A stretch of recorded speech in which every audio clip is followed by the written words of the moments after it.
Kita baca dulu satu bagian dari Amsal, Amsal pasal ke-26, ayat yang ke-13, kita akan baca sampai dengan ayat ke-16. Berkatalah si pemalas, ada singa di jalan, ada singa di lorong.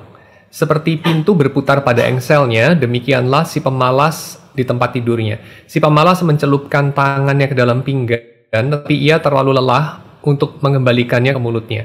Si pemalas menganggap dirinya lebih bijak daripada 7 orang yang menjawab dengan bijaksana. Ya, saudara bisa melihat tayangan yang saya tayangkan ya. Sewaktu kita bicara mengenai kemalasan ya, ada 4 sisi dari kemalasan yang kita perlu ketahui. Sisi yang pertama saya sebut saja sebagai sisi yang paling kelihatan ya, yang paling kasat mata, yaitu dalam fenomena mager ya, jadi malas bergerak gitu. Itu adalah fenomena yang paling umum orang kaitkan dengan kemalasan. Lalu sisi yang kedua, yaitu sisi yang saya singkat menjadi makir ya, yaitu malas mikir gitu. Jadi sisi kemalasan mental. Dan yang keempat saya singkat jadi EGP. Jadi itu adalah sisi kemalasan moral. Jadi Anda malas untuk Anda malas untuk berespon secara moral. Anda malas untuk marah kepada ketidakadilan.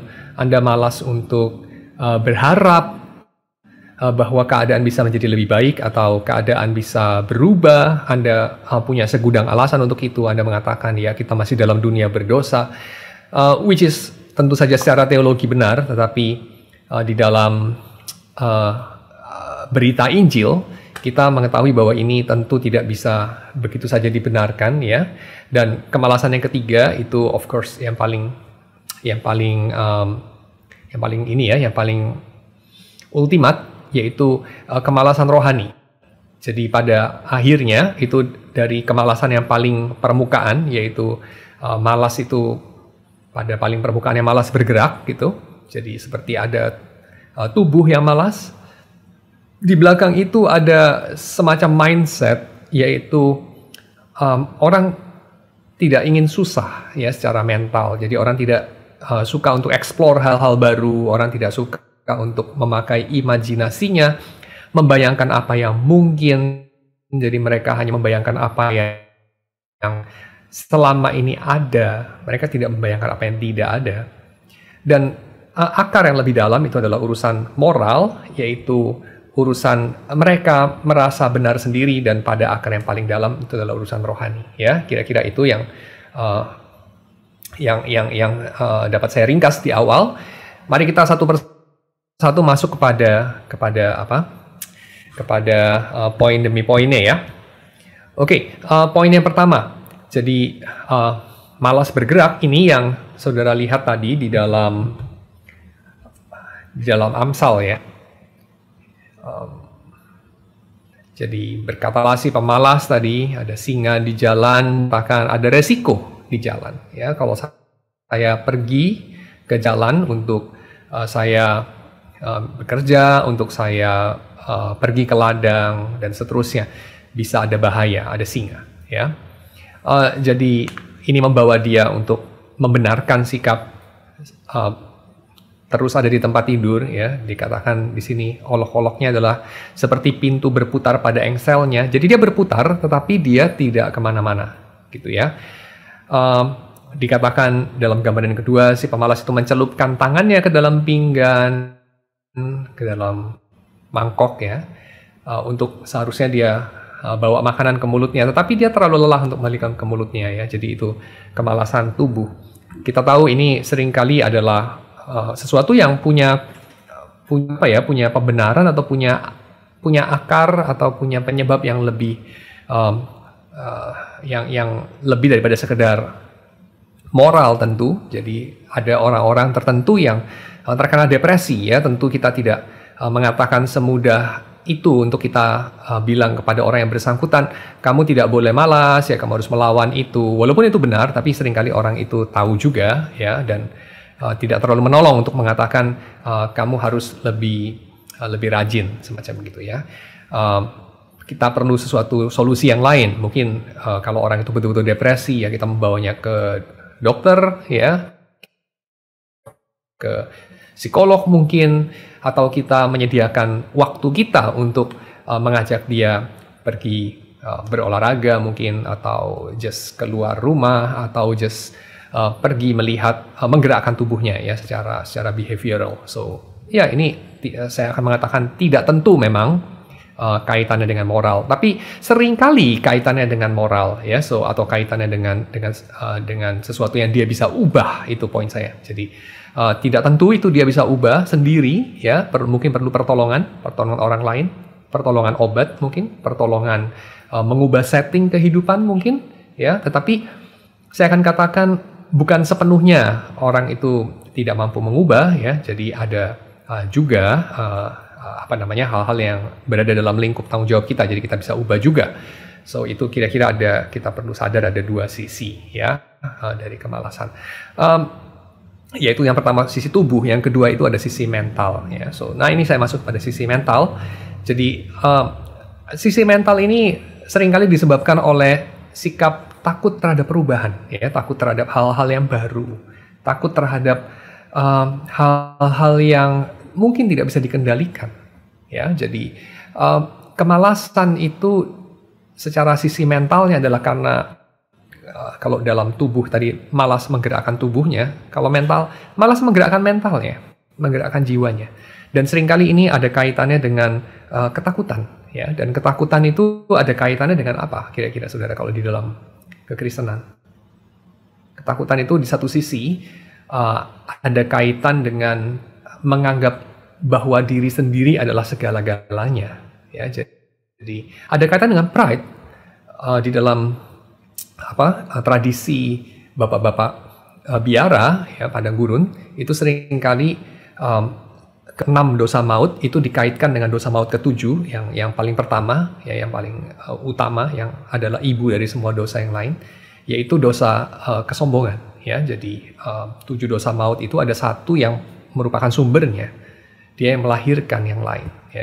So 6 yang lain itu anak-anak dia gitu. Dan dosa maut yang dimaksudkan ya, yang melahirkan dalam hal ini kemalasan, itu adalah kesombongan ya. Jadi tadi kita sudah baca, si pemalas menganggap diri lebih bijak daripada 7 orang yang menjawab dengan bijaksana. So apa kaitannya ya malas dengan sombong ya? Kaitannya saya kira cukup sederhana kalau kita telusuri, yaitu orang itu merasa bahwa di luar dirinya tidak ada kuasa lain yang lebih tinggi ya. Jadi kalau bukan saya menolong saya, tidak ada yang mampu menolong saya. Kalau saya sudah tidak berdaya, habislah saya ya. Jadi kesombongan, menganggap diri sendiri adalah yang paling mampu untuk memperbaiki, mengatur, membuat kehidupan dari diri sendiri itu lebih baik, atau even dunia ini jadi lebih baik ya. Kalau saya gagal, dunia ini hancur, semacam itu kan kesombongan. Tapi kesombongan ini, kalau tadi itu sisi sisi saya tidak yakin orang lain lebih baik atau lebih mampu dari saya, sisi yang kedua itu ada juga, yaitu dari kesombongan ini, yaitu ketidakpercayaan terhadap kebaikan ya, ketidakpercayaan kepada kebaikan orang lain khususnya. Jadi kalau bukan saya yang baik kepada diri saya, kalau bukan saya yang adil terhadap diri saya, kalau bukan saya yang memperhatikan, caring kehidupan saya, maka orang lain itu pasti tidak caring ya. Ini adalah semacam akar daripada malas mikir tadi ya, akar daripada malas untuk mengeksplorasi hal-hal yang baru. Kenapa? Karena dia tidak percaya bahwa resiko itu sesuatu yang akan yang patut diambil, atau yang cukup berharga untuk diambil. Kenapa? Karena kalau kemudian yang ditakutkan dalam resiko itu terjadi, habislah saya. Sebab yang saya bisa andalkan hanyalah diri saya, resources saya, segala pengalaman saya, dan seterusnya. Sehingga orang pada akhirnya jatuh pada hal ini ya, pada karakteristik ini, haus akan kepastian. sebegitu haus dia akan kepastian, sebegitu obsesif dia terhadap kepastian, sehingga dia itu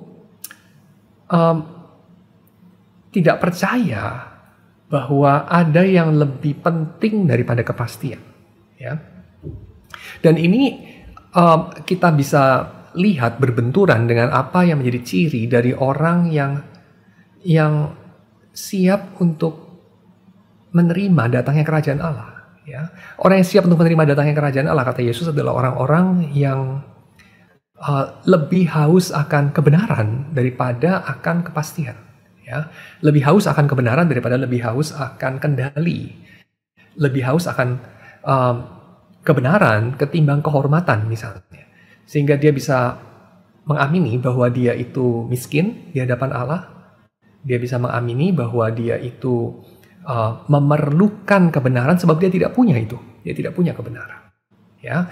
Sementara orang-orang yang arogan, ya orang-orang yang prideful, dan ini adalah akar daripada kemalasan, itu adalah orang-orang yang merasa kebenaran itu tentu ya dia akan mengakui dalam mulutnya bahwa kebenaran itu penting, kebenaran itu berharga, kebenaran itu ada. Tapi dalam kenyataannya dia tidak percaya itu, ya. Dengan tindakannya dia membuktikan bahwa dia tidak percaya itu.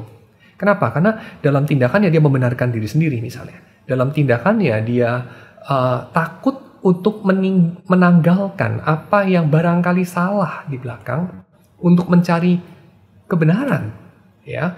So ini artinya kalau kamu memeluk erat-erat, ya, kamu clinging kepada apa yang kamu sudah tahu, yang kamu sudah punya, yang kamu sudah pasti, itu barangkali adalah ciri daripada kamu lebih haus akan kepastian daripada kamu haus akan kebenaran. Ya, dan ini saya kira adalah akar daripada kemalasan. Ya, so oke, nanti kita akan lebih jelas pada slide-slide berikutnya ya. So kita tinggalkan dulu ini. Kemalasan yang berikutnya adalah kemalasan moral, tadi saya sudah katakan. Jadi EGP ya, emang yang gue pikirin itu adalah semacam sikap tidak peduli. Tentu kita tidak perlu untuk semacam apa ya, peduli kepada setiap hal dalam dunia ini, itu namanya kepo ya. So kebalikan dari EGP adalah kepo, dan kepo itu adalah sikap yang juga saya kira sama buruknya, kalau bukan lebih buruk ya daripada EGP. Jadi kita tidak tepat kalau mengimbangi EGP ini dengan sikap kepo ya. Jadi kayak kamu kurang kepo gitu ya. Tidak, ya itu sama-sama racun, dan saya tidak percaya bahwa racun dilawan dengan racun jadi obat gitu ya. Tidak. Obat dari keracunan tuh bukan minum racun gitu kan. Misalnya kalau kamu kalau kamu keminum racun tikus gitu ya, kamu minum Baygon kan nggak sembuh ya, bener nggak? Minum racun nyamuk gitu, terus nggak jadi sembuh kan? Jadi saya kira obat dari racun ya bukan racun lah, salah itu ya. Jadi kita perlu sesuatu yang lain. Nah dalam hal ini obat daripada EGP ya, sikap tidak peduli, sikap yang mungkin orang beberapa katakan menghinggapi atau banyak menghinggapi anak-anak milenial begitu, khususnya kalau generasi yang sebelumnya memandangnya, tapi kalau anak milenial mungkin melihatnya sebaliknya, yaitu sikap kita sehat, sikap kalian itu yang terlalu kepo, semacam itu. So itu sesuatu yang saya kira dua-duanya tentu saja berlawanan dengan kebenaran, dan saya juga tidak sedang mengatakan bahwa anak milenial definitely EGP, pasti tidak juga ya. Atau generasi sebelumnya itu kepo, saya kira juga tidak, ya itu seringkali hanya persepsi. Tapi poin saya adalah di satu sisi ada sikap EGP, di sisi yang lain ada sikap kepo, dan dua-duanya ini bukan pilihan yang baik untuk dipilih. Ya. Jadi kita memerlukan pilihan yang lain. Ya. Dan kita menganalisa kenapa orang bisa jatuh pada sikap EGP itu ya, karena ada apati mengenai moralitas. Jadi biasanya orang sampai pada sikap itu karena mereka melihat ada kemunafikan, dan itu sesuatu yang kalau tidak ada kebenarannya, saya kira itu tidak ampuh ya. Jadi tentu saja kita tidak bisa mengatakan kepada orang yang patah arang karena melihat kemunafikan dengan mengatakan, lu tuh nggak boleh terlalu curiga, kamu harus lebih percaya. Saya kira itu obat yang salah ya. Kenapa? Karena masakan kamu akan mengatakan kepada Yesus semacam itu misalnya, ya, kamu jangan terlalu curiga lah sama orang Farisi. Orang Farisi itu baik juga. Saya kira itu bukan obat yang tepat toh. Jadi kita harus mengakui dulu bahwa kemalasan moral ini punya penyebab ya, atau kandidat penyebab yang barangkali ada benarnya ya, mengandung kebenaran. So, sikap malas secara moral yang kita sering jumpai pada orang-orang postmodern misalnya ya, yang kita sering jumpai pada orang-orang yang mengerti analisa bahwa ada peranan kekuasaan di balik kebiasaan, ada peranan kekuasaan dan kepentingan di balik adat istiadat misalnya ya, di balik preferensi kebudayaan ya. Jadi ada beberapa orang itu mengatakan misalnya begini ya, kita ini kan seringkali punya anggapan budaya itu budaya timur gitu ya. Jadi orang timur meninggikan budaya timur. Dan dalam budaya timur itu salah satu contohnya, tentu tidak semua timur itu budaya ini, tapi salah satu contoh budaya timur itu budaya Confucian ya. Dan kita tahu budaya Confucianism di dalam salah satu penjelasannya Confucius ya, dalam Analects itu ada cara-cara bersikap, ya, cara-cara bersikap terhadap orang yang lebih tua, terhadap orang yang dihormati, di hadapan raja dan seterusnya. Dan cara bersikapnya itu digambarkan dengan jelas ya, sikap tubuhnya mesti kayak apa, sikap mimik mukanya seperti apa. Dan itu sikap yang di sisi yang lain orang bisa katakan satu sikap yang memutlakkan hierarki, ya, memutlakkan status quo dari hierarki tentu. Dan kita bisa bertanya kepada ajaran-ajaran semacam itu, hal itu menguntungkan siapa? Ya, hal itu menguntungkan siapa? Siapa yang diuntungkan dengan pelanggengan sikap-sikap semacam itu? Dan jawabannya seringkali adalah ini, yang sudah enak posisinya. Ya, yang posisinya sudah enak itu dalam hal ini, dalam masyarakat Confucian ya, yang lebih tua. Ya, yang lebih senior dalam organisasi, atau yang hierarkinya lebih tinggi dalam masyarakat, ya, atau dalam politik, semacam itu. So, ini adalah sesuatu yang saya bukan mengkritik Konfusianisme per se, sih, tidak ya. Cuman saya mau kasih contoh bahwa kalau orang kemudian jadi skeptis ya terhadap hal-hal semacam ini, jadi dia akan kemudian mengatakan, yang lu bilang sopan itu sebenarnya menjilat gitu ya. Yang lu bilang sopan itu sebenarnya adalah kebodohan. Kenapa? Karena itu melanggengkan struktur kekuasaan yang menguntungkan segelintir orang yang sudah ada di atas, dalam hal ini orang yang tua atau yang lebih berduit atau yang kekuasaan politik yang lebih tinggi dan seterusnya ya, jabatan yang lebih tinggi dalam organisasi dan seterusnya. Maka kita akan mengatakan, of course kita nggak bisa menjawab ya skeptisme kebudayaan atau skeptisme moral dari orang-orang yang punya kesadaran semacam itu dengan mengatakan kamu nggak perlu terlalu, atau kamu jangan terlalu curiga dengan struktur, ya, kamu jangan terlalu curiga dengan kebudayaan dan seterusnya. Saya kira itu tidak tepat ya, karena itu just simply dalam istilahnya Hegel semacam mundur ke belakang gitu ya, mundur ke belakang kepada manifestasi dari roh yang lebih primitif gitu ya. Jadi saya kira kita nggak bisa gerakkan zaman itu mundur ke belakang tentunya ya, kecuali kalau kita bisa bikin orang yang sudah melek itu jadi merem lagi gitu, orang yang sudah keluar dari goa ya, alegori goa dari Plato itu ya, orang yang sudah keluar dari goa melihat bahwa alam semesta itu ada warna-warni, terus kamu ingin kembalikan lagi ke dalam goa lagi ya, melihat bayang-bayang dua dimensi lagi, hitam putih. Saya kira itu nggak bisa ya. Orang coba melakukan itu barangkali kita mengerti lah ya, ada negara-negara yang coba putar balik mundur jarum jam itu ya. Kamboja itu dari Khmer Merah punya rezim Pol Pot ya, dia bunuhin semua kaum intelektual ya, nggak sukses kok itu ya. Kamboja sekarang ya nggak lagi di bawah Pol Pot ya. Khmer Merah juga walaupun ya mungkin masih ada sisa-sisa kekuasaan ya, tapi rezim seperti itu nggak bisa langgeng. Kita tahu juga ada periode pembakaran buku ya di Cina, itu juga periode yang tidak bisa langgeng ya. Kita tahu ada masa-masa pemerintahan Taliban ya di Afghanistan, kita tahu itu juga tidak panjang umurnya. So masa-masa orang pengen balikin zaman mundur lagi itu ya nggak bisa lama lah ya, dan seringkali korbannya banyak dan tidak perlu. Saya kira itu kebodohan kalau kita mengusahakan itu. So saya kira kita nggak bisa untuk just bilang kepada orang gitu, kamu jangan mikir seperti itu pada zaman dimana orang bisa mikir seperti itu. Kita perlu untuk menyajikan jawaban yang lebih maju ya, jawaban yang merupakan sintesa yang lebih tinggi lah kalau pakai istilahnya Hegel ya. Oke, so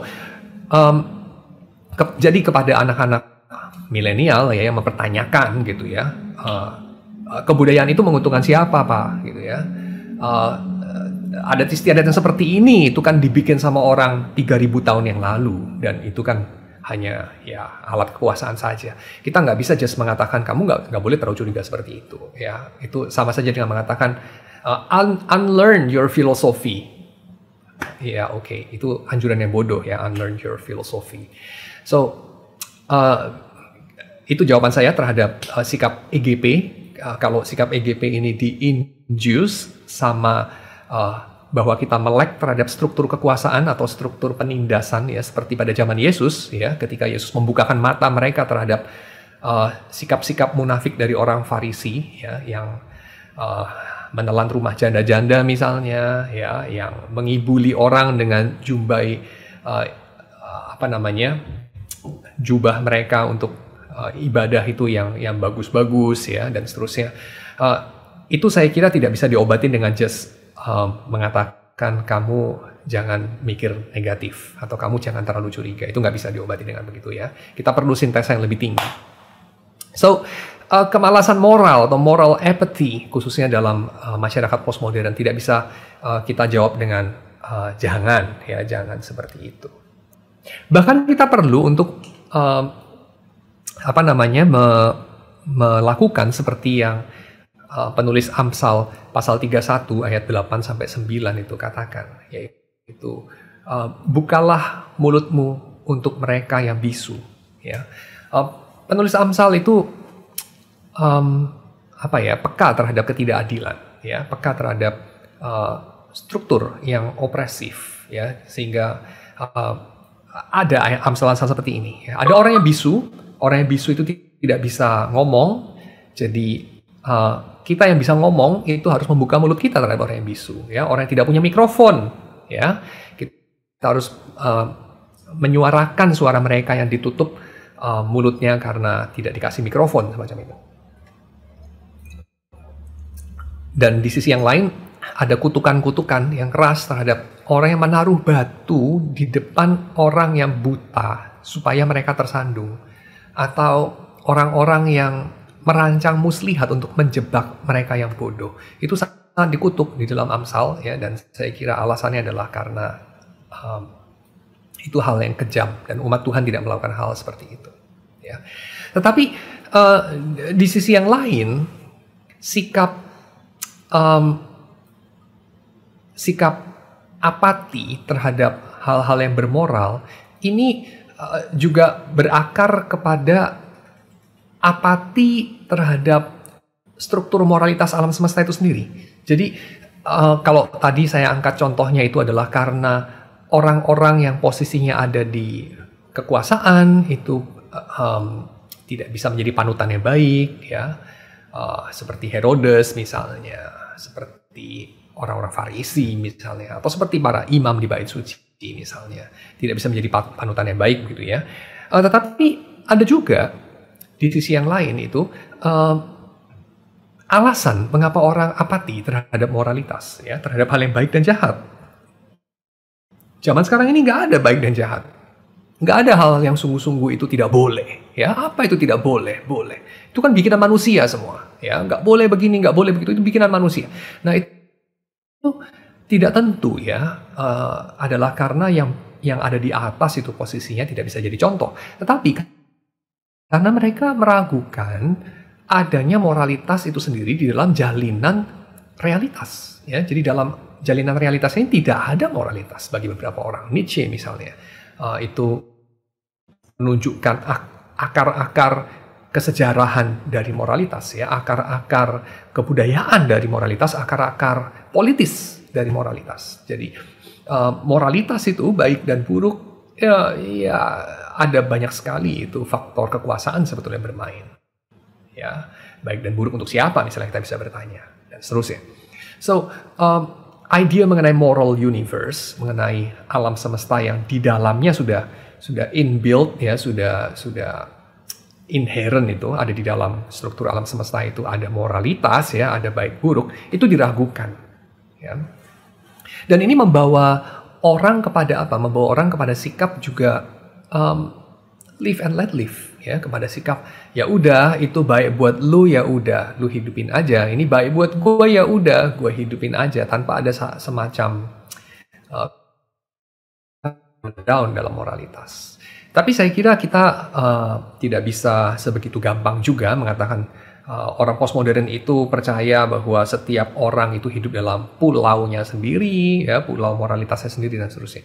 Saya kira tidak juga, ya, karena setidaknya mereka mengatakan ada komunitas moral tertentu, ya, dan setidaknya penindasan itu sama-sama dikutuk oleh mereka dan seterusnya. Jadi saya kira mereka juga tidak mengajarkan sih, ya, moralitas yang seperti pulau-pulau tersendiri yang tidak ada koneksinya, ya. Richard Rorty misalnya itu bicara mengenai adanya adanya satu dasar bersama, kalaupun boleh disebut dasar, ya. Mungkin bukan dasar seperti orang-orang fondasionalis bicara mengenai dasar, tapi etika itu pada dasarnya itu, dalam hal ini Rorty mengikuti John Stuart Mill, yaitu adalah pada dasarnya seseorang berhutang kepada orang yang lain, bahwa dia punya kewajiban, punya tanggung jawab terhadap orang yang lain, ya. Jadi boleh dikatakan orang itu melakukan sesuatu kepada orang lain ada kaitannya dengan orang lain melakukan sesuatu kepada dia, ya. Jadi saya kira bagaimanapun kita tidak bisa mengatakan, ya, apalagi kita sebagai orang Kristen, ya, kita tidak bisa mengatakan bahwa kita itu bisa untuk melakukan apa saja di dalam dunia ini, selama itu adalah mengenai diri kita, ya. Saya kira tidak juga. Kenapa? Karena diri kita ada hubungan dengan orang lain ada hubungan dengan kita. Dan sikap yang mengatasnamakan toleransi, ya, mengatasnamakan kebebasan semacam ini, pada akhirnya akan melahirkan despair, ya, akan melahirkan keputusasaan. So, kalau segala sesuatunya boleh dikatakan, ya, atau segala sesuatunya itu tidak ada bedanya, akhirnya baik dan buruk, saya kira hidup ini juga akan berhenti memiliki makna. Karena saudara bisa tahu, ya, apa itu dunia atau realitas dalam domain semacam apa di mana nggak ada baik, nggak ada buruk. Saya kira, ya, ini tidak terlalu precise sih kalau saya bicara begini, tapi kurang lebih bisa mendekati. Itu adalah realitas material. Ya, kalau kita bicara mengenai batu misalnya, kita nggak ngomong batu itu baik atau buruk, kan? Ya, batu yang satu kena batu yang lain, terus batu yang lain pecah gitu. Kita nggak bisa bilang, oh, batu yang ini jahat, batu yang ini kasihan, ini korban ini jadi pecah terhadap batu yang ini. Ya, batu yang ini menindas batu yang itu. Ya enggak lah, itu cuma batu aja. Kalau dia pecah, ya dia nggak nangis gitu, kan. Itu cuma ada di dalam dongeng, ya, batu pecah terus nangis, terus batu ini marah sama batu yang itu. Enggak lah, batu tuh nggak punya moralitas. Kurang lebih begitu kita bisa katakan, ya. So, Anda kan tidak mau hidup seperti batu, Anda kan tidak mau hidup seperti materi. Anda kan manusia, semacam itu, ya. Jadi kalau kemudian kita mau konsisten di dalam toleransi, itu bahasa bagusnya, atau kemalasan moral, bahasa buruknya, pada akhirnya kita merosot, eksistensi kita menjadi pasir, ya, menjadi material, yang mana saya kira konsekuensinya kita tidak siap untuk mengikutinya. Itu in the world sloth call itself tolerance, but in hell it is called despair. Ya, itu kutipan saya ambil dari Dorothy Sayers, ya, The Other Six Deadly Sins.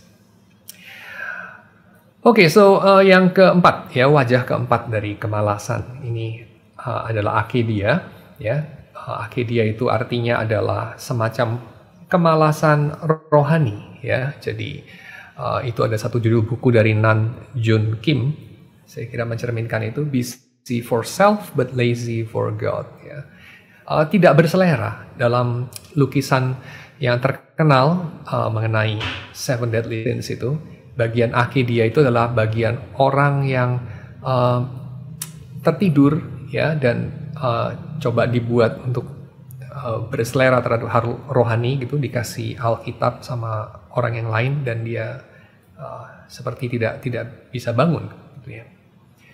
Dan itu bukan tidak ada aktivitasnya. Jadi kita jangan bayangkan sikap malas itu seperti kukang, ya. Kukang pemalas, saudara tahu ya, binatang itu kukang pemalas, dia bergeraknya pun slow motion gitu. Jadi kalau di video ini ya, kukang pemalas itu menarik, itu videonya jadi kayak slow motion gitu. Padahal itu beneran memang dia bergerak gitu. Cuman dia bergeraknya tuh slow banget, kayak slow motion. Kita selalu membayangkan kemalasan itu seperti itu. Tapi kemalasan tidak selalu seperti itu, ya.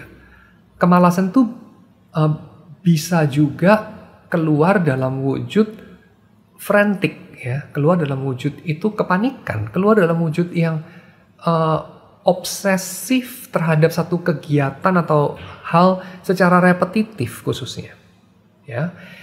Jadi ini punya dua wajah ini, kemalasan ini. Nah, kalau kita bicara kemalasan rohani, itu kita bisa katakan itu bukan tanpa kesibukan, ya. Ada kesibukannya, dan kesibukannya adalah kesibukan untuk diri sendiri. Dan itu ini, ya, kalau pakai bahasa yang saya kutip ini dari Evagrius Pontus, ya, Evagrius Ponticus.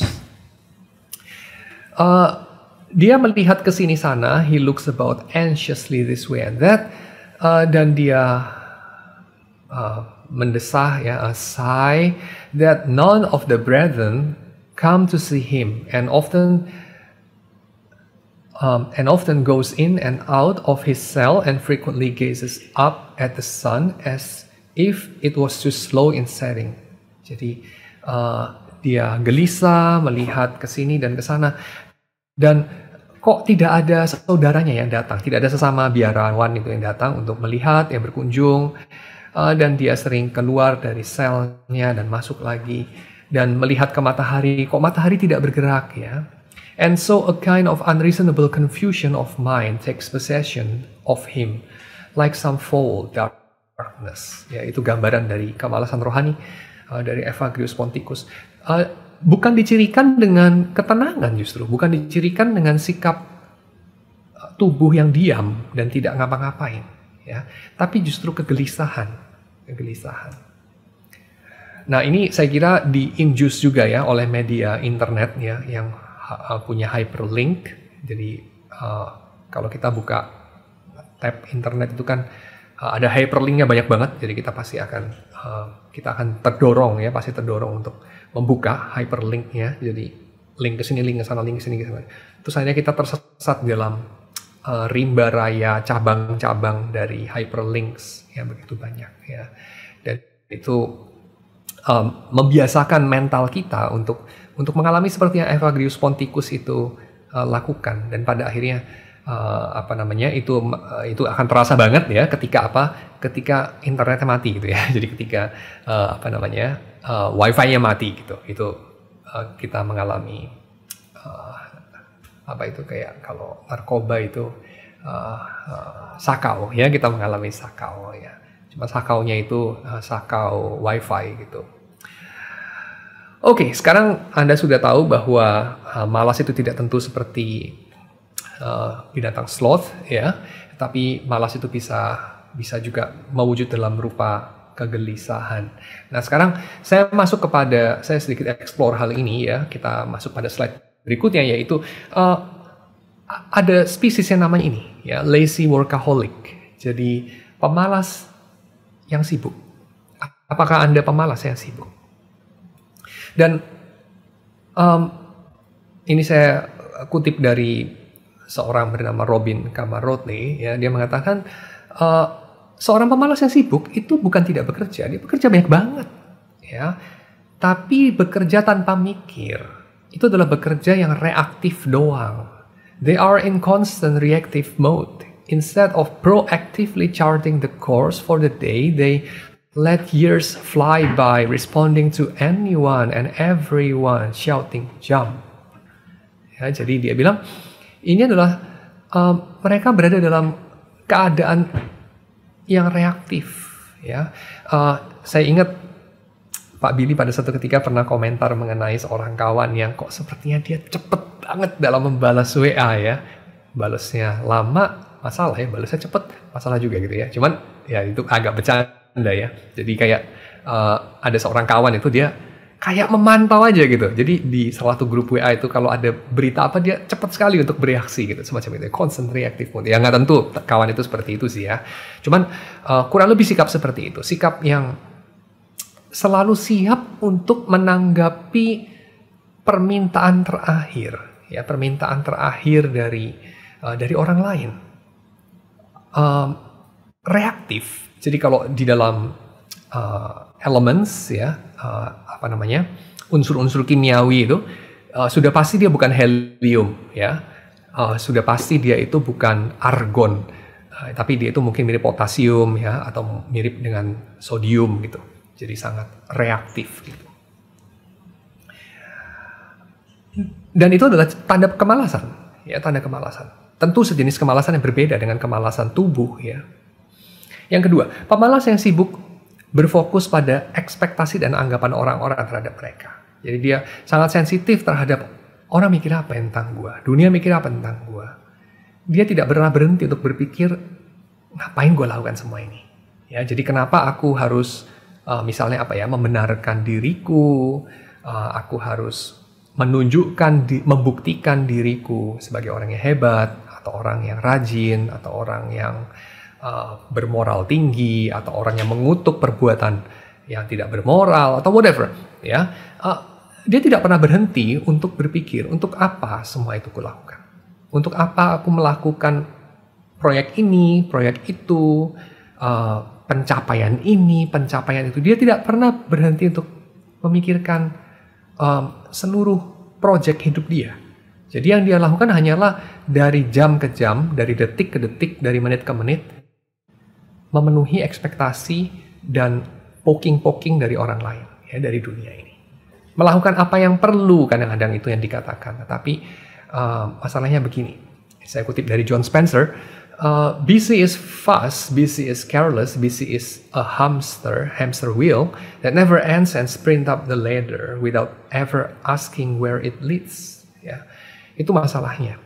Jadi orang yang seperti ini tidak pernah memikirkan pada akhirnya seluruh rentetan reaksi dia itu membawa dia kemana. Dan saya punya teori mengenai hal ini. Mengapa hal itu terjadi? Karena mereka terlalu malas untuk memikirkan seluruh hidupnya sebagai respon pada Tuhan. Kenapa malas? Barangkali adalah karena jawabannya menakutkan. Ya, jawabannya menakutkan. Oke, saya lanjut lagi kepada mengenai sloth, ya, mengenai sloth. Ini kembali kutipan dari Dorothy Sayers. Sloth, kata Sayers, is the accomplish of every other sin and their worst punishment. Jadi itu ujung dan pencapaian dari seluruh dosa-dosa yang lain, dan itu adalah hukumannya sekaligus. Sayers mengatakan, it is a sin that believes in nothing, cares for nothing, ya, jadi tidak percaya apapun, tidak peduli apapun, seeks to know nothing, tidak mau tahu apapun, tidak punya rasa ingin tahu, tidak punya curiosity, ya, interferes with nothing, tidak mau intervensi dengan apapun, ya, tidak mau terlibat dengan apapun, dia berdiri di pinggiran. Enjoys nothing, ya, tidak menikmati apapun. Loves nothing, tidak mencintai apapun. Hates nothing, tidak membenci apapun juga. Finds purpose in nothing, ya, tidak menemukan tujuan dalam apapun. hidup for nothing, ya, tidak hidup untuk apapun.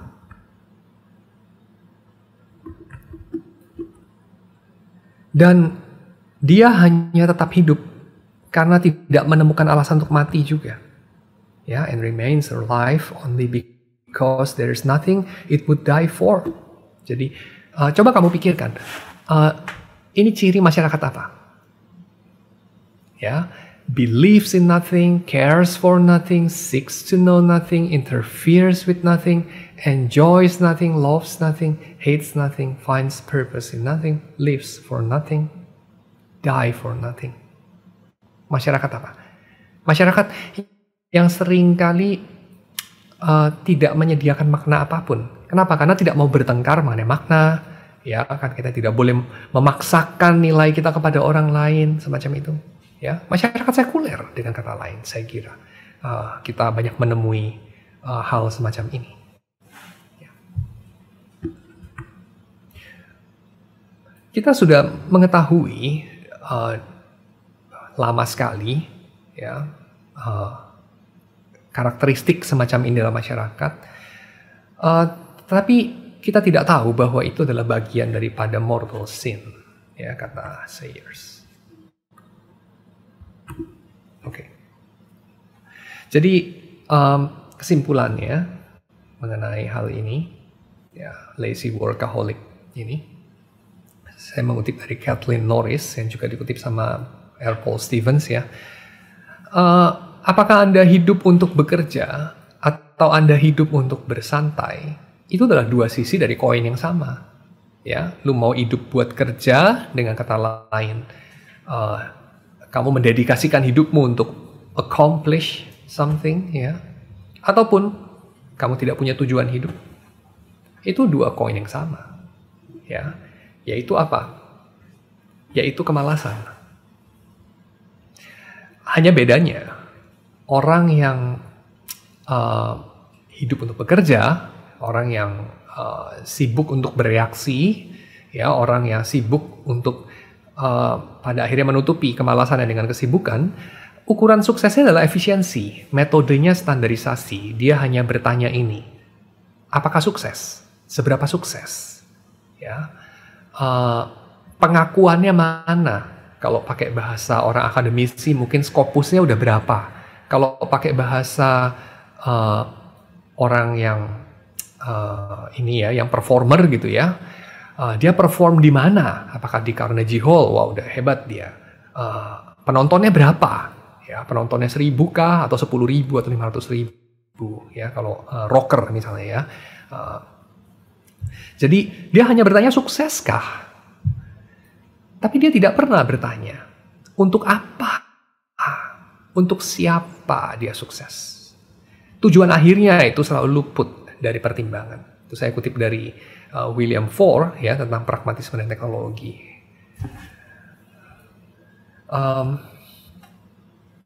Sibuk, dengan kata lain, itu bukan kebalikan dari malas. Ya, sibuk itu sama saja dengan malas. Seringkali, ya. Hanya saja bedanya kalau malas, ya, dalam yang arti yang kita seringkali pahami, ya, seperti kukang pemalas itu ya, sluggardism, itu physical sloth. Sedangkan workaholism itu seringkali menyimpan mental, moral, and spiritual sloth. Ya. Oke, sekarang bagaimana kita harus hidup?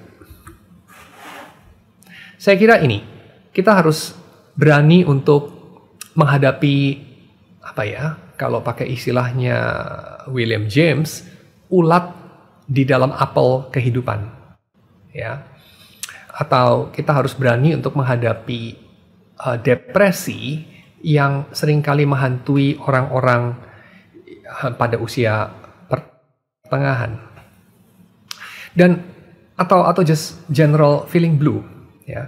Dan itu akarnya salah satunya adalah ini, ya, yang dalam bahasa Jerman orang sebut sebagai Weltschmerz, ya, yaitu rasa duka atau rasa sedih terhadap dunia ini, terhadap eksistensi itu sendiri. Ini dipopulerkan oleh Jean Paul, ya, penulis novel berjudul Selina 1827. Menurut Frederick Beiser, ini adalah semacam a mood of weariness or sadness about life arising from the acute awareness of evil and suffering. Jadi life is suffering. Suffering dalam arti apa? Dalam arti ya orang akan tua, orang akan sakit, dan orang akan mati. Tiga duka yang pernah mendorong Siddhartha untuk menemukan jawaban dari eksistensi. Ya. A deep sadness about the inadequacy or imperfection of the world. Ya, ini definisi dari Grimm bersaudara. Atau Travis McGee mengatakan itu adalah semacam homesickness for a place you have never seen. Ya. Kamu rindu akan satu tempat yang kamu gak pernah lihat anyway. Ya, tapi kamu merasa rindu itu. Dengan kata lain apa? Homesickness for a place you have never seen ini. Kamu feel homeless. Ya, kamu merasa homeless dalam dunia ini. Dan bukankah itu yang seringkali juga menghantui orang-orang Kristen? Ya, orang Kristen seringkali juga punya lagu-lagu semacam itu. Ya, This world is not my home. Ya, karena mereka punya versinya mengenai Weltschmerz ini. Ya, kesedihan atau kedukaan atau perasaan anguish, ya, kesakitan di dalam dunia ini, karena dunia ini tidak sempurna. Bentuk sekuler daripada ratapan terhadap dosa lah semacam itu. Dan Yesus mengatakan berbahagialah orang semacam itu. Ya, berbahagialah orang semacam itu. Karena kerajaan Allah datang untuk itu. Ya. Untuk menjadi jawaban atas kita punya kesedihan atas eksistensi, ya. Tapi tentu tidak semua orang itu berani untuk melewatinya, melewati ambang itu. Ambang ini jadi kayak rumah yang ada di antara luarnya rumah sama dalamnya rumah itu ada. Kalau zaman dulu itu di rumah-rumah di Cina itu ada ambangnya, ya. Jadi kayak ada naik sedikit itu kayunya, ya. Mungkin kalau air banjir gitu atau percikan air hujan itu nggak masuk ke dalam rumah mungkin itu, ya, jadi ada ambangnya itu. Nah, jadi Weltschmerz itu semacam ambang yang harus dilewati agar kamu bisa keluar dari jebakan kesibukan. Itu teori yang saya usulkan, ya. Jadi kamu harus berani untuk melewati ini, melewati pikiran bahwa untuk apa aku mencapai ini, mencapai itu, melakukan ini, melakukan itu, kalau toh aku harus jadi mayat satu hari. Ya, kalau toh ini semua harus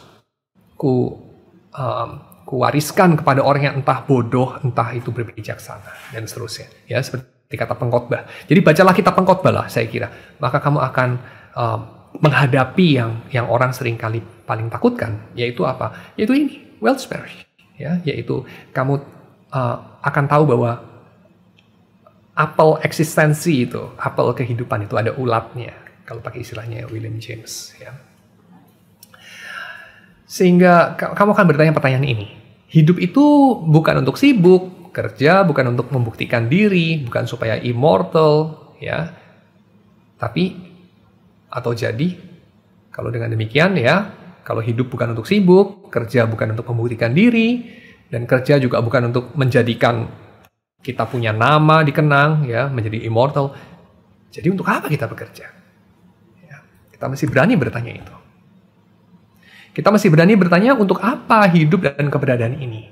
Mengapa ada sesuatu dan bukan ketiadaan saja? Ya, mengapa ada sesuatu? Kamu pasti pernah bertanya seperti itu waktu kamu masih kecil. Ya, tetapi karena tidak ada jawabannya, ya, karena hal itu menerbitkan ketakutan, biasanya kita belajar untuk melupakannya. Kita belajar untuk hidup dalam eksistensi yang teranestesi, ya, anesthetic life, ya, anesthetic experience.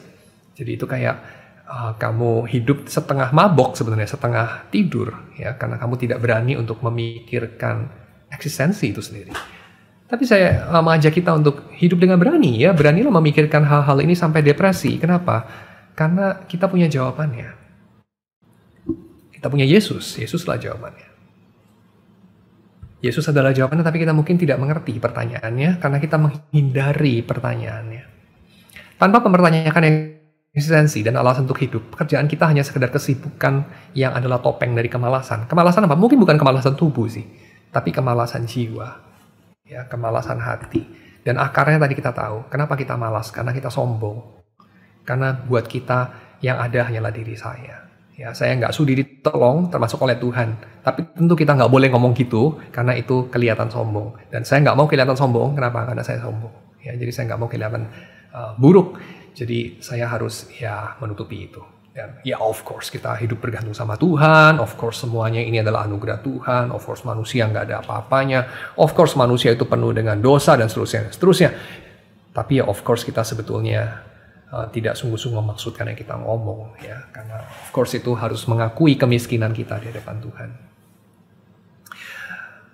Ya, tapi kita tidak punya itu sebagai satu-satunya pilihan, karena sebagai umat Tuhan kita punya Yesus yang mengasihi kita padanya, ya, punya Yesus yang membukakan masa depan buat kita. Jadi kita punya modal untuk memikirkan eksistensi dengan berani, mempertanyakan pekerjaan dan kesibukan kita dengan berani, karena kita tahu alasannya sebenarnya untuk apa kita dan dunia diadakan oleh Tuhan. Jadi rajinlah hidup, jangan rajin untuk sibuk. Itu anjuran saya. Nah, sekarang kita masuk kepada hal yang lebih positif, ya, entrepreneurial work. Jadi tadi sluggish work, sekarang yang kedua entrepreneurial work. Ada 5 ciri entrepreneurial work ini, yaitu yang pertama adalah demi orang lain. Ini adalah ciri daripada love, ya, bukan mencari kepentingan diri sendiri tapi demi orang lain. Jadi fokusnya di luar, ya, eccentric dia, bukan egocentric tapi eccentric. Yang kedua, entrepreneurial ini adalah ada 3 sisi, envisioning, jadi membayangkan yang belum ada, yang tidak ada. Inventing, ya, mewujudkan yang belum ada itu dan mengimplementasikannya. Yang ketiga, didorong oleh ucapan syukur. Ini adalah pekerjaan dari orang-orang yang menerima kebaikan. Yang keempat, ini adalah pekerjaan orang-orang bahagia, yaitu pekerjaan yang diwarnai dengan kegembiraan, ya. Dan yang kelima, keluar dari hati yang indah, flowing from within, ya, itu sesuatu yang natural keluar dari dalam diri kita. Satu persatu kita bahas. Untuk kebaikan orang lain. Jadi entrepreneurial work itu saya kutip di sini dari Khalil Gibran, menjadikan pekerjaan kita sebagai satu bentuk terlihat, ya, dari kasih. Kasih itu seringkali kan cuman kita hayati barangkali sebagai perasaan, ya, getar-getar, atau sebagai kehangatan waktu kita menonton film-film yang bagus tentang orang yang berbuat baik, ya, dan seterusnya. Tapi yang mewujudkan itu adalah pekerjaan, ya. Work is love made visible. And if you cannot work with love, but only with distaste, it is better that you should leave your work and sit at the gate of the temple and take alms of those who work with joy, kata Khalil Gibran. Ya, Khalil Gibran ini seorang penyair, orang Lebanon, dia Kristen, ya. Dan dia mengatakan di sini, kalau kamu nggak bisa bekerja dengan sukacita, ya, hanya dengan distaste, jadi pengemis saja, ya, jadi pengemis untuk mengemis uang dari mereka yang bekerja dengan sukacita, semacam itu. Ya, dengan kata lain, pekerjaan itu adalah bentuk cinta kita. Kenapa, ya? Karena pekerjaan itulah yang menjadikan dunia ini bisa dihidupi. Uang tidak menjadikan dunia ini bisa dihidupi. Ya, uang itu hanya semacam kupon, token untuk distribusi aja. Distribusi apa? Distribusi hasil kerja. Ya, coba bayangkan, kamu itu kalau punya uang, lalu kamu belanjakan uangmu. Apa syarat uangmu bisa dibelanjakan? Syaratnya ada yang bisa dibeli, ya. Dan apa yang menyebabkan sesuatu bisa dibeli? Jawabannya ada orang yang bekerja menghasilkan barang atau jasa itu. Ya, so uang itu sendiri hanyalah angka. Uang itu sendiri hanyalah semacam kekuasaan yang ada pada kamu untuk kamu memanfaatkan kerja orang lain. Tapi apakah orang lain bekerja? Apakah ada pekerjaan yang dilakukan. Dan itu sesuatu yang pada akhirnya merupakan bentuk sosial ya, atau bentuk luar daripada bentuk relasional daripada kasih itu sendiri. Ya, karena coba bayangkan apa nama yang kita berikan kepada suatu jerih lelah yang benefitnya bagi orang lain. Kita kasih nama apa itu? Jawabannya kita kasih nama itu adalah kasih. Ya, maka dalam hal ini kita bisa memahami work is love made visible. Berikutnya, envisioning, inventing, sama implementing. Saya capturein dengan satu istilah ya yang terdengar sombong sih, istilah yang saya dengar bertahun-tahun yang lalu, yaitu God created the world, but the Dutch created the Netherlands katanya. Ya, Netherlands itu jadi tanah rendah ya, tanah rawa-rawa itu. Ya, itu adalah tanah yang terus bisa dihidupi, ya, yang bisa ditinggali ya, habitable. Itu adalah karena orang-orang Belanda itu memompa air itu ke kanal-kanal yang kemudian mereka alirkan itu lewat pompa-pompa yang digerakkan pakai kincir angin zaman dulu itu ya. Itu kincir anginnya selain buat menumbuk gandum ya, tapi sebagian besar itu adalah buat memompa air. Nah, ini memang terdengar sombong sih ya di satu sisi, tapi saya kira nggak harus kita artikan negatif kan ya. Kita bisa artikan juga positif, yaitu apa? Creatio secunda. Ya, jadi Tuhan itu bikin sesuatu creatio tertia ya. Jadi creatio prima itu adalah Tuhan membuat materi, energi, Tuhan membuat dunia ini eksistensi. Creatio secunda, Tuhan membuat order. Creatio tertia, Tuhan menitipkan kepada manusia untuk manusia mengolah alam semesta ciptaan Tuhan.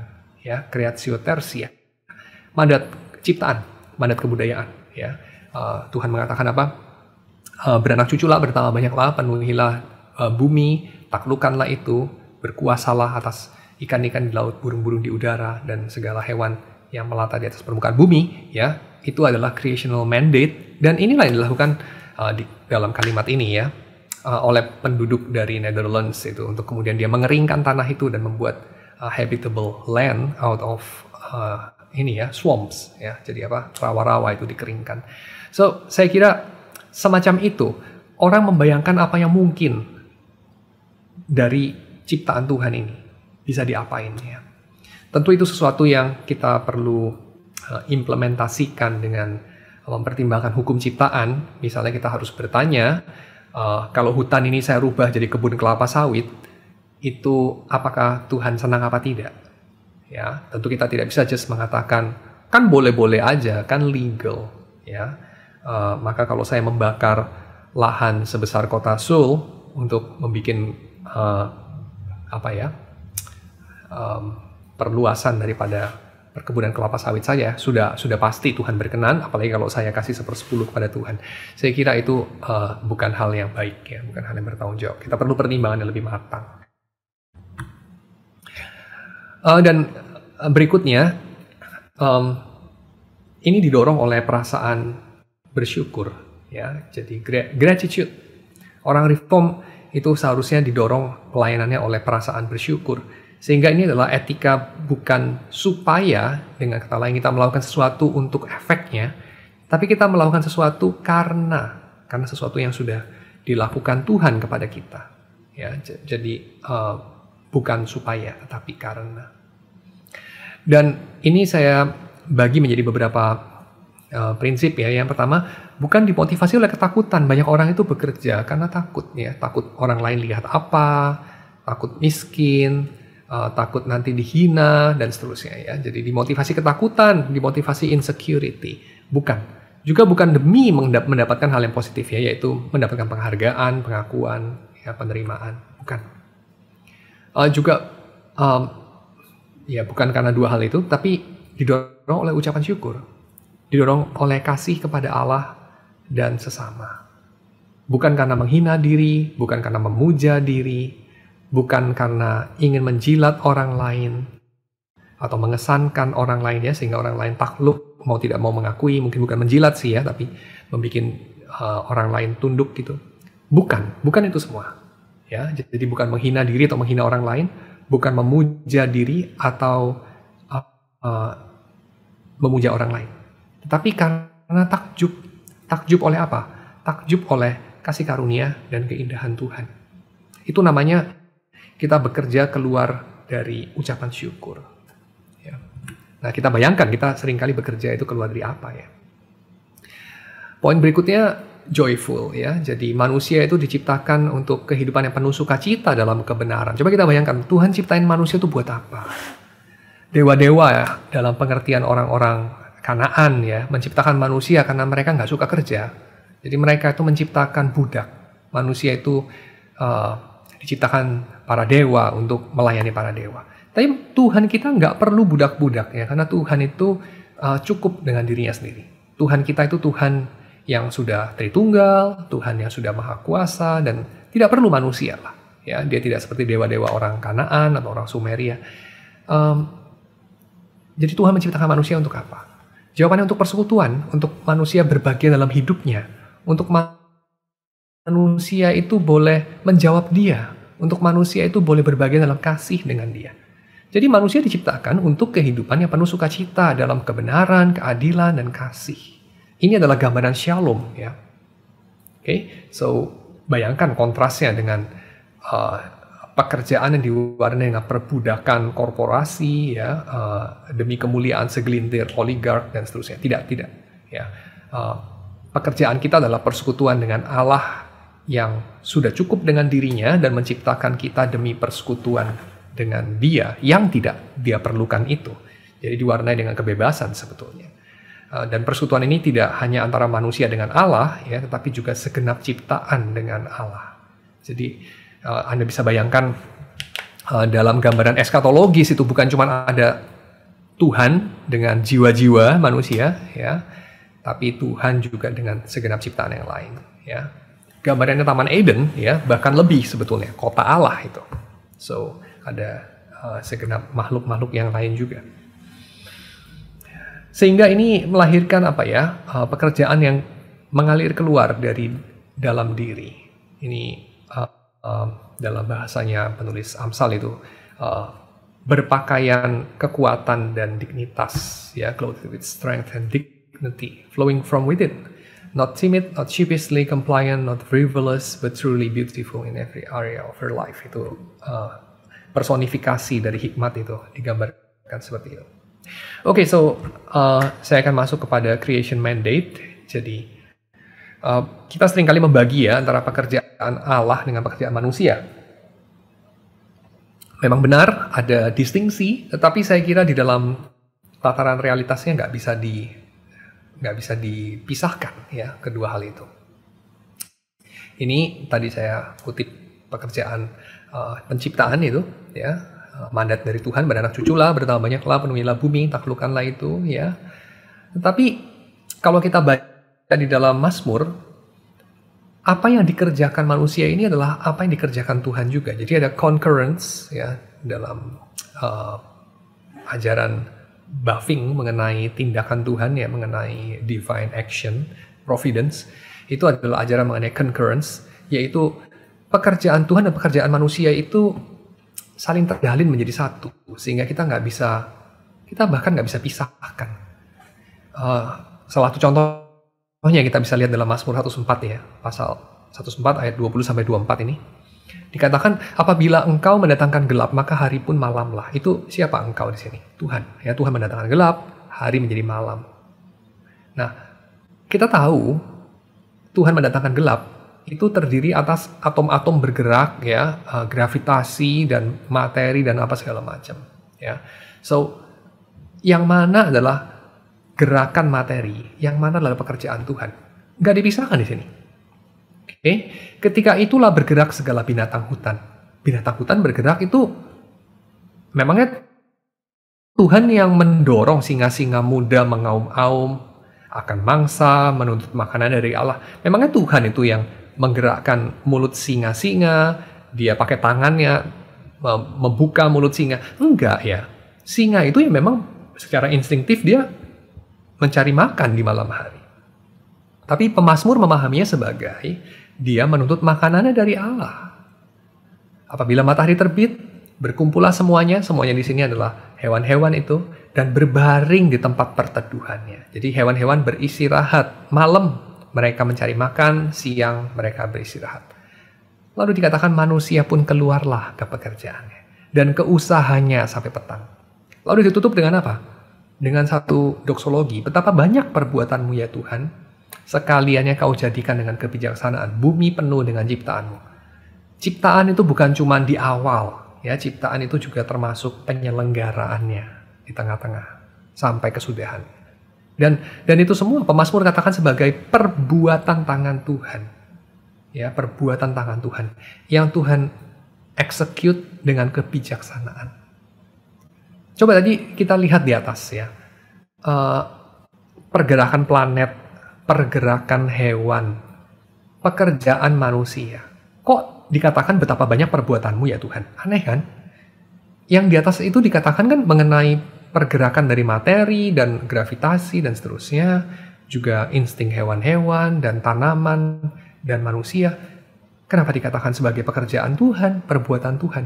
Jawabannya karena memang di dalam Alkitab kita tidak memisahkan hal-hal itu. Ya, kita tidak memisahkan hal-hal supranatural itu pekerjaan Tuhan dan hal-hal natural, nah itu sesuatu yang hanya proses alam. Tidak, ya. Yang natural ini adalah pekerjaan Tuhan juga. Oke. So kesimpulan. Tuhan memanggil kita kepada keberadaan dalam persekutuan, ya. Kita bekerja untuk cinta, kita bukan bekerja untuk excellence atau untuk pride atau untuk selfish interest. Tidak, kita bekerja untuk cinta. Itu wujud luar dari pekerjaan kita. Wujud luar daripada cinta. Ya. Tuhan memanggil kita ke dalam pekerjaan shalom. Ini adalah bekerja untuk mewujudkan atau embody ya datangnya pemerintahan Tuhan. Jadi kita bekerja itu bukan mendatangkan juga. Jadi kita kerja bukan kayak kalau kita nggak kerja pemerintahan Tuhan tidak datang ya. Tapi pemerintahan itu sudah datang dalam Yesus. Kerajaan Allah sudah datang dalam Yesus. Dan kita itu terpanggil untuk menghidupi itu dalam tubuh kita. Terpanggil untuk menghidupi itu dalam relasi-relasi kita. Kita terpanggil untuk menghidupi itu di dalam keberadaan material. Kita terpanggil untuk mengusahakan shalom melalui pekerjaan kita sebagai bentuk luar dari cinta kepada Allah dan sesama. Tidak selalu pekerjaan kita adalah pekerjaan Allah sih, ya. Keep it open, keep it self-critical. Ini prinsip Protestan ya, by the way ya. Prinsip Protestan, saudara mungkin pernah mendengar itu etika Protestan ya. Tapi ini hari ini saya perkenalkan istilah prinsip Protestan. Nah, prinsip Protestan itu apa? Prinsip Protestan adalah ini, bahwa entitas yang relatif itu tidak pernah, atau ya entitas yang relatif itu apa ya, seperti misalnya organisasi buatan manusia, usaha manusia dalam sejarah ini, itu tidak pernah dapat diidentikan 100% dengan hal datangnya kerajaan Tuhan. Ya. Jadi kita nggak bisa mengidentikan misalnya lembaga Kristen yang saya buat, perjuangan Kristen yang saya lakukan sebagai sepenuhnya adalah kerajaan Tuhan. Kita nggak bisa mengidentikan itu. Ya. Prinsip Protestan itu adalah selalu kita terbuka bahwa institusi-institusi temporal yang kita buat, yang kita kerjakan, yang kita perjuangkan, itu bisa saja menghalangi datangnya kerajaan Allah. Termasuk kalau itu adalah gereja Protestan. Ya, jadi itu prinsip Protestan. Kita itu tidak mengidentikan organisasi, perjuangan, keputusan diri kita sendiri dengan Allah, ya, dengan pekerjaan Allah, dengan datangnya kerajaan Allah. Oke? Tidak identik bukan berarti nggak bisa sama. Selalu bisa sama juga. Tetapi tidak identik berarti itu dua hal berbeda. Jadi mirip seperti apa ya? Saya misalnya, saya dan kebenaran. Ya, saya dan kebenaran tentu tidak identik. Ya, kalau saya dan kebenaran identik berarti apapun yang saya ngomong itu kebenaran. Tapi kalau saya dan kebenaran tidak identik, bisa nggak saya benar? Bisa juga. 1 + 1 = 2 misalnya. ya itu bisa benar, karena itu sesuai dengan kebenaran. Tapi saya bukan kebenaran. So, pekerjaan Allah dan pekerjaan manusia selalu adalah tidak identik, ya. Tetapi, of course, Tuhan bisa memakai pekerjaan manusia. Cuma kita masih keep it open bahwa barangkali kita tidak dalam sisi Tuhan, itu poinnya. Ya, barangkali kita harus, bukan barangkali, sudah pasti kita harus selalu berdoa agar kita ada dalam sisi Tuhan, ya, dan bukan kita selalu khawatir Tuhan ada dalam sisi kita. Saya kira itu kita perlu less khawatir mengenai hal itu, ya. Kenapa? Karena sisi kita tidak tentu benar. Ini ada anekdot mengenai Abraham Lincoln, ya. Jadi Lincoln itu kan terlibat perang sipil pada satu ketika dengan pihak selatan, ya, yang dipimpin sama Jenderal Lee, ya, Robert Lee. Pihak selatan itu kan juga berdoa pada Tuhan, ya, pihak utara juga berdoa pada Tuhan. Dan seorang pembantu dari Lincoln mengatakan, kamu nggak khawatir ya kalau Tuhan ternyata ada di pihak mereka, ya, Tuhan ada di pihak selatan, gitu ya. Kalau Tuhan membela orang-orang Kristen yang ada di selatan itu, konfederasi, ya, kaum Confederates, mereka akan juga berdoa kepada Tuhan di gereja. Lalu kata Lincoln, enggak sih, saya nggak pernah khawatir ya kalau Tuhan nggak di pihak kita. Lu sombong banget lu ya, masa lu nggak pernah khawatir Tuhan nggak di pihak lu gitu, lu sok kuat banget. Bukan itu poinnya. Tapi poinnya adalah saya lebih khawatir kalau saya nggak di pihak Tuhan. Ya, jadi saya kira kita perlu implement ini. Ini adalah prinsip Protestan, ya. Jadi kita nggak tentu ada di pihak Tuhan. Kita nggak bisa mengidentikan kerajaan Allah dengan entitas bikinan manusia. Tapi Allah dapat bekerja melalui pekerjaan kita. Itu sisi positifnya, ya. So keep hoping, keep praying, ya, bahwa kita ada di pihak Tuhan. In all things, love, hope, and give thanks, ya, dalam pekerjaanmu. Bagaimana menemukan makna pada pekerjaan yang sifatnya repetitif? Repetitif ini saya asumsikan, ya, sehingga tidak malas atau bosan ketika akan pergi bekerja. Terima kasih. Ya, memang struktur kerja modern itu pada satu ketika, ya, ini seharusnya sekarang sudah kita lampaui sih. Jadi pekerjaan yang sifatnya repetitif itu seringkali sudah bukan dominan, ya, sekarang ini. Tapi memang kadang-kadang itu masih ada pekerjaan yang kita jumpai sifatnya repetitif dan tidak seperti ada jarak yang sangat jauh antara si pekerja dengan orang yang menerima hasil kerjanya. Dan juga bahkan si pekerja dengan keseluruhan hasil kerjanya. Jadi semacam dia itu pekerjaannya hanya ngurusin baut dari satu mesin yang entah mesinnya itu apa dia juga nggak pernah lihat, semacam itu, ya. Jadi sangat abstrak sekali. Dan pekerjaan semacam ini memang pada akhirnya tidak menghasilkan makna, ya, dalam hidup orang. Dan saya ingat saya pernah baca satu mahasiswa MIT, ya, dia itu ngelamar ke pada saat liburan musim panas, orang Asia, dia orang Cina gitu. Lalu dia ke Cina gitu. Saya nggak tahu juga, ya, dia orang Cina yang lahir di Amerika atau bagaimana. Tapi yang pasti pada saat liburan dia itu pergi ke Cina untuk kerja di pabrik perakitan iPhone. Jadi dia kerja di sana dan dia bilang, ya, memang kerjaannya bosen banget sih. Cuman ya satu hal itu aja dikerjain terus, ya, sampai berjam-jam, ya, saya sampai pulang gitu, ya. Dan dia lihat memang orang-orang yang kerja di situ rata-rata masih muda dan rata-rata ya hanya kerja berapa, setahun, 2 tahun, 3 tahun keluar sudah gitu, ya. Upahnya ya oke lah, nggak jelek-jelek banget, tapi ya pekerjaannya sangat nggak bagus sih, ya. Pekerjaannya bukan karir lah, definitely. Jadi ya memang dia juga cuman nyoba doang, pengen tahu aja. Dan orang-orang lain di sana juga sering kali hanya itu aja sih, pengen tahu aja. Atau ya terpaksa, ya, karena pendidikan rendah dan segala macam. Jadi ya terbatas. Jadi bagaimana supaya nggak bosen? Saya nggak tahu juga, ya, bagaimana supaya nggak bosen. Mungkin memikirkan filosofi gitu sambil bekerja, kalau itu tidak menghalangi. Atau kamu punya project sendiri. Kamu punya project sendiri untuk kamu kejar, ya, project pribadi kamu. Jadi kamu bukan hanya menjadi kaset dari orang lain atau hanya berguna bagi orang lain untuk project dia yang nggak terlalu punya nilai yang terlalu berarti hanya untuk ambisi dia. Tapi kamu juga hanya perlu untuk mengisi perut kamu gitu. Ya, so kamu harus punya project sendiri sih. Punya project sendiri untuk, ya, pada satu hari kamu bisa melepaskan kuk perhambaan itu. Jadi kamu tidak menjadi budak korporasi itu lagi. Jadi kamu harus punya proyek sendiri untuk belajar. Mungkin satu hari kamu ambil S2, mungkin kamu jadi entrepreneur, ya, punya perusahaan sendiri, punyalah proyek sendiri. Ya, kalau kamu nggak punya plan B, kamu itu budak, basically. Kalau kamu nggak bisa bilang kepada orang lain, udah lupakan saja, saya nggak butuh kamu, ya kamu hanya budak orang itu. So, kamu harus punya modal lah untuk itu. Ya, so, ya mungkin sekolah lagi dan seterusnya. Untuk benar-benar hidup, pertanyaan kedua ya, untuk benar-benar hidup, apakah memang harus berani melewati tahapan yang tadi Pak Yadi bilang bisa membuat kita depresi?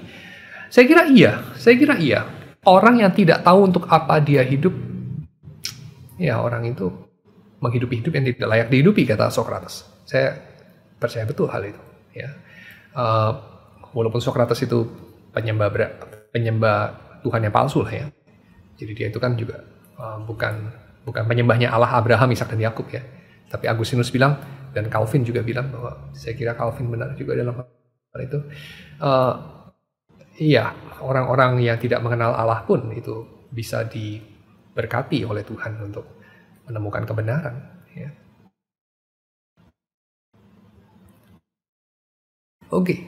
So hidup yang tidak pernah dipikirkan, apa artinya tidak layak untuk dihidupi? Saya kira bisa dikatakan itu benar. Ya. Jadi kita perlu memikirkan untuk apa kita ada, untuk apa dunia ini ada, untuk apa ini semua kita kerjakan. Ya, karena banyak hal itu kita sebenarnya nggak perlu kerjakan. Ya, misalnya kalau kamu katakan ya, anak sekolah gitu ya, ya itu kan mau nggak mau ya lu masih sekolah gitu. Abis lu kenapa nggak sekolah? Tapi itu bukan penghalang untuk kita memikirkan untuk apa sekolah loh, bener kan? Jadi kalau anak sekolah itu ya sekolah ya karena harus ya saya kerjakan. Itu ada bagusnya sih ya sikap seperti itu, yaitu apa? Ada hal-hal yang memang harus dikerjakan dan tidak ada pilihan, dan sebaiknya kamu kerjakan secepat-cepatnya atau sebaik-baiknya, lalu ya sudah gitu. Di satu sisi itu ada tempatnya, tapi di sisi yang lain saya kira kita terpaku juga untuk memikirkan untuk apa. Kita tutup dengan doa ya. Tuhan, kami bersyukur untuk segala penyertaan-Mu pada PA malam hari ini. Kiranya Engkau yang sudah memberkati sepanjang hari ini, Kau juga yang terus memberkati kami pada sisa waktu di hari ini. Terima kasih ya Tuhan, kiranya kami semakin diberikan keberanian untuk memikirkan untuk apa kami ada, untuk apa kami bekerja, untuk apa kami mengisi hari-hari kami yang pendek di bawah matahari dengan jerih lelah, sehingga kami tidak mengejar kesia-siaan, sehingga kami tidak meluputkan kesempatan untuk bergumul dengan Tuhan. Kami tidak meluputkan kesempatan untuk bekerja dengan sukacita bagi dirimu, bagi sesama kami, bagi kami boleh menikmati Engkau dalam eksistensi kami. Terima kasih ya Tuhan, di dalam nama Yesus kami berdoa. Amin.